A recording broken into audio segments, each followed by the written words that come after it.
Nakahigop ng sabaw ang customer na yan nang mapansing ang kakaibang sahog. Sa in-order niyang sinigang na hipon, may patay na daga. Viral ang video na yan, nakuha sa isang restaurant sa Baguio City. Pinuna rin ng customer ang anyay kakulangan ng aksyon ng staff ng kainan. Nag-comment sa video ang restaurant at humingi ng paumanhin. Sasagutin daw nila ang gastos ng customer sakaling magpa-check up ito. Ayon kay Baguio City Mayor Benjamin Magalong, pansamantalang isinara ang restaurant at kailangan magkaroon ng certificate na malinis na ito bago payagang magbukas ulit. Itinanggi ng Justice Department, DILG, PNP at NBI ang sinabi ni Congressman Paulo Duterte na may arrest warrant na ang International Criminal Court laban kay Senator Bongo. Tinanong naman si bagong Senate President Win Gatchalian kung bibigyan nila ng protective custody si Go gaya ng ginawa kay Senator Bato de la Rosa.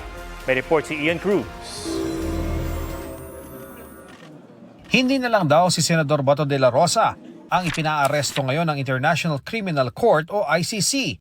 Maging ang kaalyado niyang si Senador Bongo, may arrest warrant na rin umano ayon kay Congressman Paulo Duterte. Sabi ng kongresista sa kanyang post, nasagap niya ang impormasyon mula sa anyay highly reliable source. Bukod kay Go, pinaaresto rin anya ang dalawang dating opisyal ng pulisya. Sina Go at De La Rosa ay dalawa sa tinukoy na co-perpetrator ni dating Pangulong Rodrigo Duterte sa kasong Crimes Against Humanity sa ICC dahil sa war on drugs. Tanong ni Congressman Duterte, wala na ba anyang katapusan ang Marcos administration sa paggamit ng ICC bilang political weapon laban sa kanilang mga kalaban? Huwag nating kalimutan na yung kaso na sampa ito 2017 pa. So hindi ito wine-weaponize, kinakailangan lamang po na matugunan din ang hiling ng mga kababayan natin. Kung may kailangan managot, dapat na managot. Giit naman ni Go, wala siyang nilabag na batas ng tao o Diyos. Kailanman ay hindi raw naging bahagi ng kanyang mandato ang police matters. Sana raw ay hindi mapolitika ang issue ng ICC warrant laban sa kanya. Ngunit ayon sa Department of Justice, NBI, PNP at DILG, wala pa silang natatanggap na opisyal na komunikasyon mula sa ICC kaugnay sa umano'y arrest warrant laban kay Go. Sabi niya, highly reliable source. Baka high lang. Wala Yung pa ako nakita. information that we have. Baka sabog siya nun. We're always prepared. Pero yung mga ganong klaseng pronouncements, delikado yun, di ba? Buti pa siya alam niya. Ako, hindi ko alam. The Philippine National Police is ready. Marami tayong tracker, manhunt teams, at arresting to implement warrant of arrest. Wala pa po. Wala po kaming nare-receive pa. Walang communication pa ng warrant. Tinanong naman si bagong Senate President Win Gatchalian kung bibigyan ng Senate Protective Custody si Go, gaya ng ibinigay noon kay De La Rosa ni dating Senate President Alan Peter Cayetano. It's very difficult to preempt. No? Let's wait kung totoo nga yung information na yun. No? Kung sakali, pwede bang maaresto si Go kung may sesyon ang Senado? The situations vary. No? So it's very hard to answer and then iba naman yung situation. No? Ian Cruz, GMA News. Bumuelta si Congressman Paulo Duterte sa sinabi ni Interior Secretary John Vic Remulla na baka sabog si Duterte kaya niya sinabing may ICC warrant na laban kay Senator Bongo. Pasaring ni Duterte, siya pa talaga ang sinabihang high at sabog. Baka raw nagkamali si Remulla ng tinutumbok at talagang tinutukoy ay yung mga nasa Malacanang. Baka rin naman daw tinutukoy ni Remulla ay yung sabog sa kapangyarihan, korupsyon o kayabangan. Sabi pa ni Duterte kay Remulla, bago magbansag ng high at sabog, mas mabuting tumingin muna raw sa salamin at baka nandoon daw ang sagot sa kanyang mga tanong. Wala pang tugon dito si Remulla o ang Malacanang.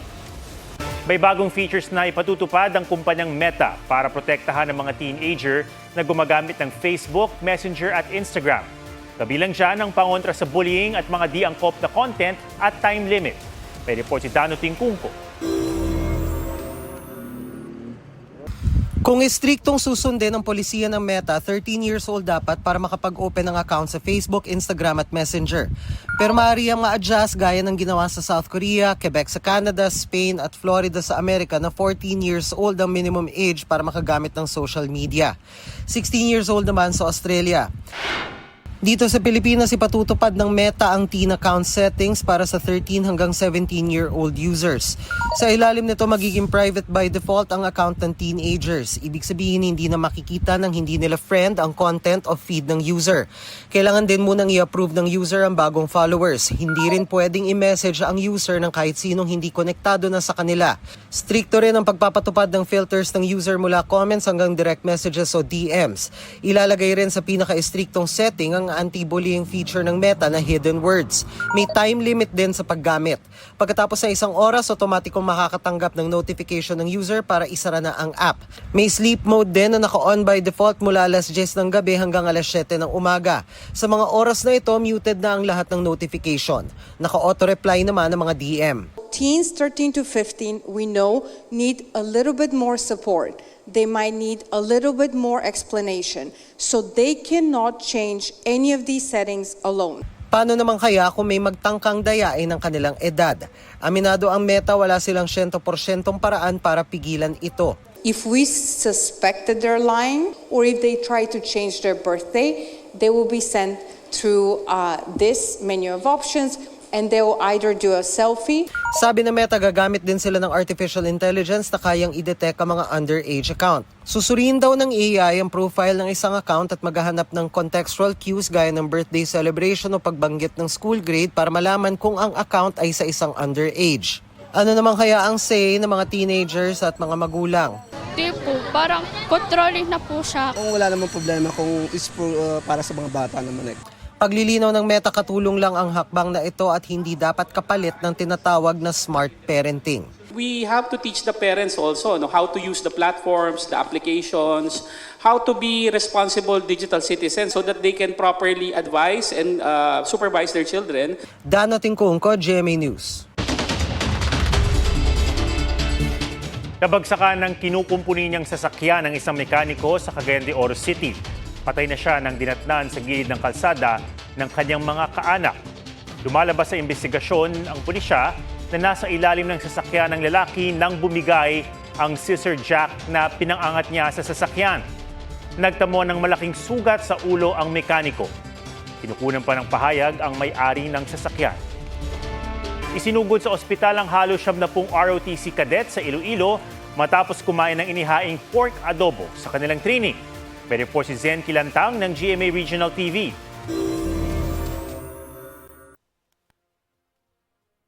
Sumakit ang tiyan, nahilo at nagsuka ang 89 na kadete ng Reserve Officers Training Corps o ROTC sa Dingle, Iloilo. Ang mga kadete kumain ng pork adobo na niluto sa loob ng Camp Adriano D. Hernandez.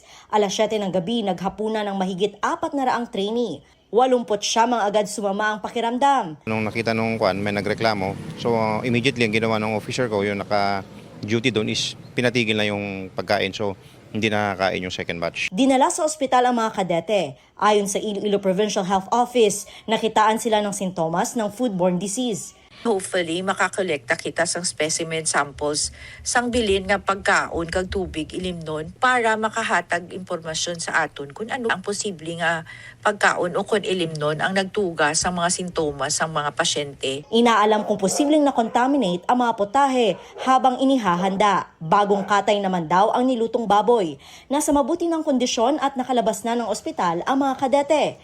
Mula sa GMA Regional TV, Zen Kilantang Sasa, GMA News. Isinulong ni Pangulong Marcos at Russian President Vladimir Putin sa ASEAN-Russia Commemorative Summit ang pagpapalakas ng kooperasyon sa sektor ng enerhiya.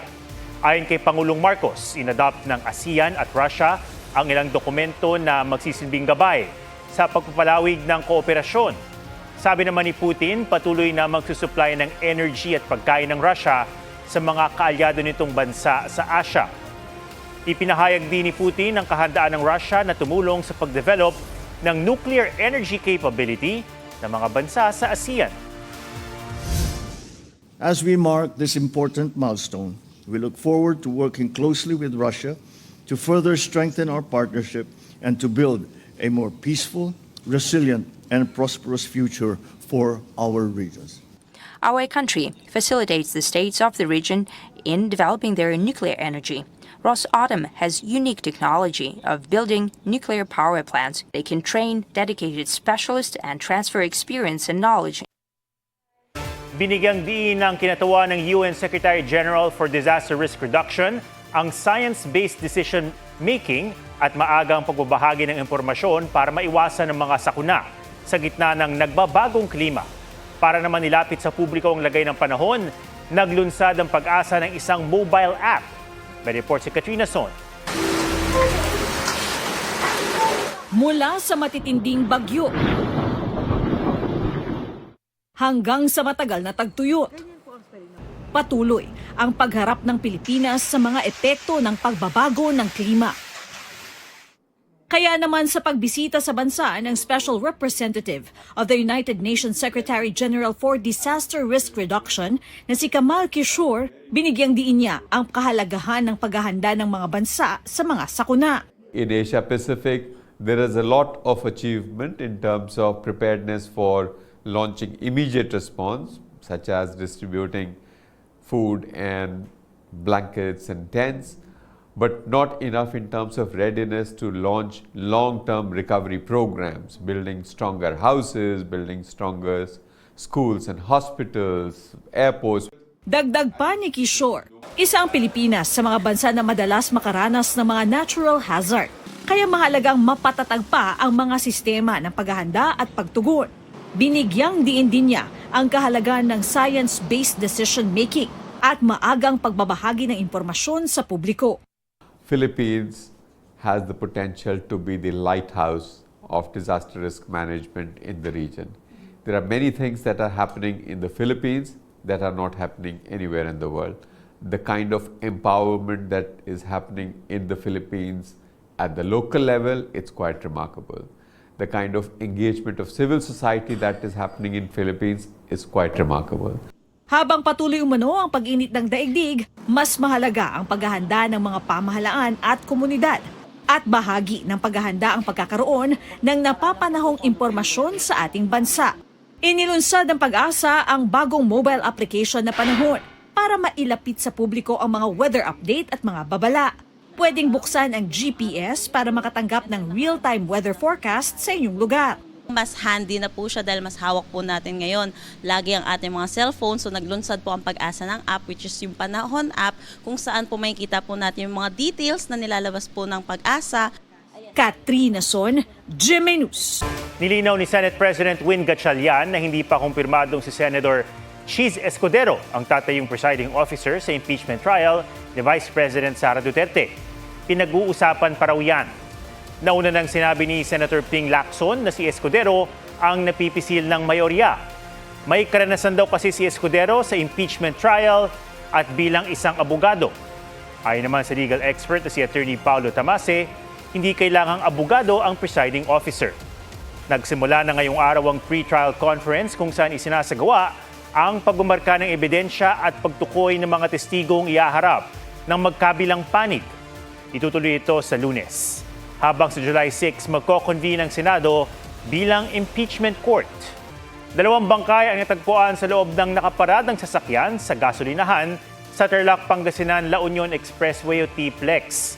Isang babae at isang lalaki ang nakaupong walang buhay sa loob ng SUV.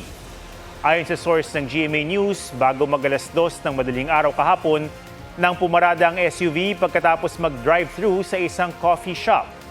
Tukoy na ang pagkakakilanlan ng dalawa. Palaisipan ang kanilang ikinamatay. Walang saksak o tama ng bala ng baril ang mga bangkay. Sa Nueva Ecija naman, may natagpuan ding bangkay sa isang SUV. Duguan ng di pa nakikilalang lalaki. Ayon sa pulisya, Lunes pa napansin ng mga residente ang abandonadong sasakyan. Patuloy ang investigasyon. Natuldukan na ang krisis sa Senate leadership pero hindi ang issue sa pagitan ng ilang senador. Milyon-milyong piso umano ang nasayang ng Senado sa ilalim ni dating Senate President Alan Peter Cayetano ayon kay Senator Ping Lacson. Sabi ni Lacson, umabot ng 700 million pesos ang nasayang na buwis ng taong bayan sa loob ng 28 araw na termino ni Cayetano. Pero ang naging output lang anya ng Senado, gulo, barilan, pagtakas si Senator Bato de la Rosa habang nasa Senate Protective Custody, Senate boycott, pumalyang destabilization attempt at hindi otorizadong committee hearing. Sagot ni Cayetano, ganun din ang gastos kahit sino ang nakaupong Senate President. Welta pa niya, ang hindi paglalagay ng miyembro sa mga komite ng grupo ni Lacson ang humadlang sa pag-usad ng trabaho ng Senado. Bakit daw hindi gamitin ni Lacson ang galing sa pag-iimbestiga at paharapin ng mga dating bodyguard ni Zaldico? What did the group of Senator Win and Senator Lacson do? Since May 11 po hanggang yesterday, hindi po sila naglagay ng mga miyembro ng committee nila as minority. Sila po ang ayaw magtrabaho. Hindi po sila naglagay ng mga miyembro para hindi mag-function yung mga committee. Ang problema doon, Igan, alam naman natin pareho na talagang ang tumbok lang para makapag-destabilize. Welcome namang dumalo sa Blue Ribbon, pero ayaw nila, gusto nila puro press con. Pinatutsadahan din ni Cayetano ang magkapatid na Senator Erwin at Raffy Tulfo na nagsasalitan lang daw ng pag-iinis sa kanya. Ba't kayo galit na galit pag nagpe-Facebook ako? Ang hilig nyo rin mag-Facebook. So sasabihin nyo, hindi, kasi mas maraming nanonood kay Alan Cayetano kasi nagsasabi ako ng totoo. Hindi naman parating mas maraming nanonood sa akin. Bakit last year ba? Mas maraming nanonood sa iyo. Raffy at Erwin Tulfo. Problema, nabuko kayo na may tinatago kayo. Wala pang sagot ang magkapatid na Tulfo. Nagsagwan mula Orchid Island sa Taiwan patungong Batanes ang mga katutubong tao. Sakay ng traditional nilang bangka, binigtas ng mga katutubo ang malalakas na alon ng Bashi Channel. Layo nilang balikan ang sinaunang rutang pandagat ng kanilang mga ninuno at pagtibayin ng ugnayan ng kanilang grupo sa mga ibataan ng Batanes. Isang buong araw naglayag ang mga tao bago narating itong Martes ang isla ng Batan, kung saan sinalubong sila ng musika at mga pagtatanghal. Kahapon muling naglayag ang mga tao pabalik ng Taiwan.